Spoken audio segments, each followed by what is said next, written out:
My name is Emma, and I'm going to be talking to you on dirty water. Now, you're probably thinking, isn't the point of water to have clean water? Well, I'm here to tell you that if some dirty water, or gray water, is used in the correct applications, then we would have lots more clean water to drink, and we'd save a lot of money. Gray water is the water collected from sinks, showers, bathtubs, washing machines, and dishwashers. It's called gray water because it doesn't contain many of the nasty chemicals and bacteria, such as fecal coliform, that are typically associated with wastewater. Gray water systems can be created with just 4 simple components: something to separate the water from these appliances, containers to regulate the water level to decrease the risk of flooding, a simple filter to remove larger contaminants such as bits of food, debris, or soap, and a series of pipes, often purple ones, to distribute the water. And guess what? You don't even necessarily need the filtration step, so then you're just down to a couple of buckets and tubes of PVC. This water can be used directly for irrigation and toilet reservoirs.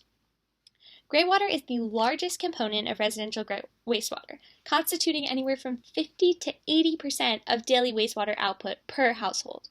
For the average American family using around 400 gallons of water per day, a gray water system could save them up to 82,000 gallons of water per year, which not only helps the environment, but it helps your wallet too. And now that these systems are starting to be used in non-residential buildings like offices and schools, just think of how much water we'll save. It's even been found in previous scientific research that the chemicals and bacteria in gray water may be beneficial to larger plants when used for irrigation, as long as it isn't stored or allowed to collect and form stagnant puddles. But the current regulations regarding gray water use are inconsistent between states and countries, so this is hindering its widespread adoption. Currently, there's a lot of research being done on this field to prove that gray water is safe for reuse. Since my sophomore year, I've been participating in this type of research.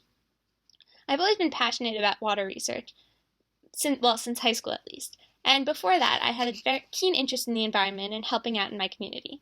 Whenever there was an event to clean up local parks or waterways, I always got involved. But once I got to high school, I realized I could help people on a much larger scale. My sophomore and junior years, I had the privilege of sharing my water filtration and wastewater research at international competitions and informing everyone that I could see about the benefits of gray water. For my sophomore project, I saw which material is least likely to promote bacterial growth when used for pipes.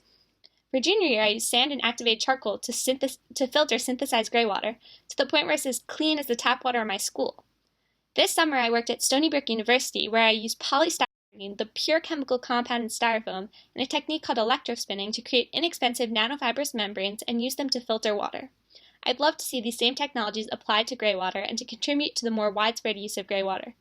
It's up to us to spread the word on how beneficial implementing gray water systems will be to end the stigma of it being dirty water. Let's embrace the purple pipe revolution.